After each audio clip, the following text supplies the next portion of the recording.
নির্বাচন কমিশনের সমালোচনা করে বাংলাদেশের ভোটের প্রশংসা করলেন মমতা বন্দ্যোপাধ্যায়। মুখে কিছুদিন বললেন যে কিছুদিন আগে ভোট হলো, কত শান্তিপূর্ণভাবে ভোট হলো।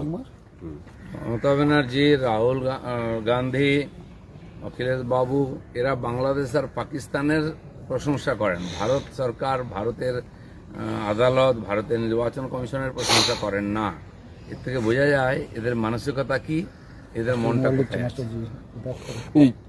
জাফরাবাদে তৃণমূলের জনপ্রতিনিধি আর পুলিশ ইচ্ছে করে দেরিতে গিয়েছিল। জাফরাবাদের ঘটনা তৃণমূলের চক্রান্ত ছিল, প্রকাশ্যে বললেন হুমায়ুন কবির। এবং তিনি তৃণমূলে ছিলেন, তৃণমূলের ভিতরের খবর তিনি বলতে পারবেন।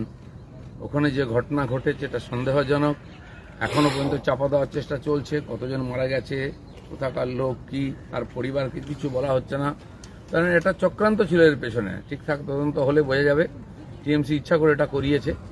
আর আমরা বলছি না, আমরা সন্দেহ করেছিলাম, তাদের বাড়ির লোকই কথা বলছে। বাবরের নামে না করে অন্য নামে মসজিদ করলে প্রচার হতো না। বাবরের নামে মসজিদের কারণেই মানুষ আমাদের পাশে। বাবরের জায়গায় হুমায়ুন, শাহজাহানের নামে করলে মানুষকে পেতাম না। বাবর নিয়ে কোনো সিম্প্যাথি নেই আমার। বাবর মুর্দাবাদ বলতেও আমি রাজি। না তাহলে কেন ওনার নাম হুমায়ুন বলে উনি বাবরের নামে করছেন কি, নাকি অন্য কোনো কারণ আছে?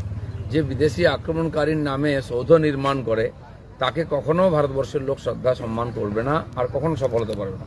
আপনি মসজিদ বানান না আপনার ধর্মীয় বিশ্বাসের উপরে, কিন্তু কোনো বিদেশি আক্রমণকারীর নামে মসজিদ বানালে ভারতের লোক তাকে কখনো বিশ্বাস করবে না, স্বীকার করবে না।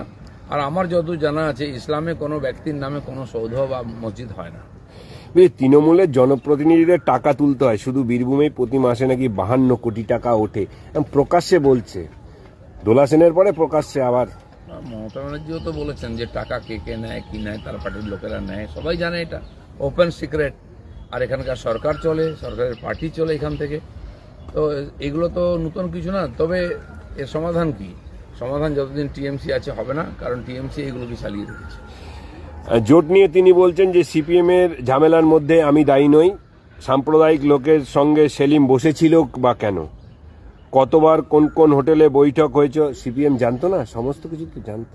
এসব নিয়ে আমাদের চিন্তার কোনো কারণ নেই। সিপিএম কংগ্রেস কার দিকে যাবে, হুমায়ুন কবির কোন দিকে যাবেন, এটা ওদের ব্যাপার। ভারতীয় জনতা পার্টি সাধারণ মানুষের সঙ্গে আছে, মানুষ বিজেপির দিকে যেতে চায়। চলো।